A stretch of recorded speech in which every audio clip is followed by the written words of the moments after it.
രാജ്യം ഒറ്റ നികുതിയിലേക്ക് മാറുമ്പോൾ സംസ്ഥാനങ്ങൾക്കുള്ളത് സർവത്ര ആശയക്കുഴപ്പങ്ങൾ മാത്രമാണ്. പുതിയ നികുതി സംവിധാനത്തിൽ നാളെ മുതൽ എന്തൊക്കെയാണ് ചെയ്യേണ്ടത് എന്ന കാര്യത്തിൽ വാണിജ്യ നികുതി ഉദ്യോഗസ്ഥർക്ക് കൃത്യമായ നിർദ്ദേശങ്ങൾ ഒന്നും ലഭിച്ചിട്ടില്ല. നികുതി പിരിച്ചെടുക്കേണ്ടതിനുള്ള സോഫ്റ്റ്വെയർ പോലും പൂർണ്ണതോതിൽ സജ്ജമല്ല. പ്രായോഗിക തലത്തിൽ വേണ്ട മുന്നൊരുക്കങ്ങളൊന്നും പൂർത്തിയാക്കാതെയാണ് ചരിത്രത്തിലെ ഏറ്റവും വലിയ നികുതി പരിഷ്കരണത്തിലേക്ക് രാജ്യം ഇന്ന് അർദ്ധരാത്രി കടക്കുന്നത്. സംസ്ഥാനങ്ങളിൽ GST നടത്തിപ്പിന്റെ മേൽനോട്ടക്കാരായ വാണിജ്യ നികുതി വകുപ്പ് ഉദ്യോഗസ്ഥർക്ക് നാളെ മുതൽ എന്താണ് തങ്ങളുടെ ജോലിയെന്ന് ഒരു തിട്ടവുമില്ല.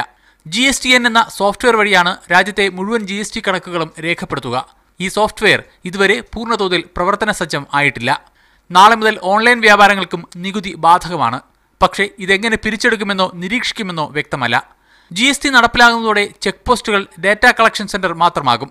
എന്നാൽ ജൂൺ 30 മുമ്പ് ബില്ല് ചെയ്ത സാധനങ്ങൾ ചെക്ക് പോസ്റ്റുകളിൽ എത്തുമ്പോൾ എന്തു ചെയ്യണമെന്ന് ഒരു നിർദ്ദേശവുമില്ല.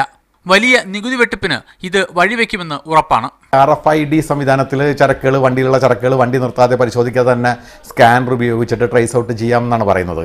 അപ്പോൾ അത്തരം ഈ വേ ബില്ലുകളുടെ സംവിധാനം വരാത്തിടത്തോളം കാലം വണ്ടികളിൽ പരിശോധനകൾ നടന്നില്ലെങ്കിൽ വ്യാപകമായിട്ടുള്ള ക്രമക്കേടുകൾക്ക് അത് കാരണമായി തീരും.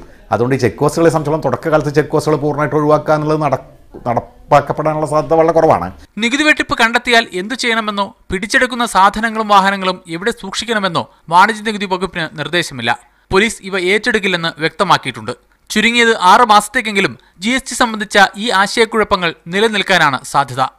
J Muhajir, media 1, Thiruvananthapuram.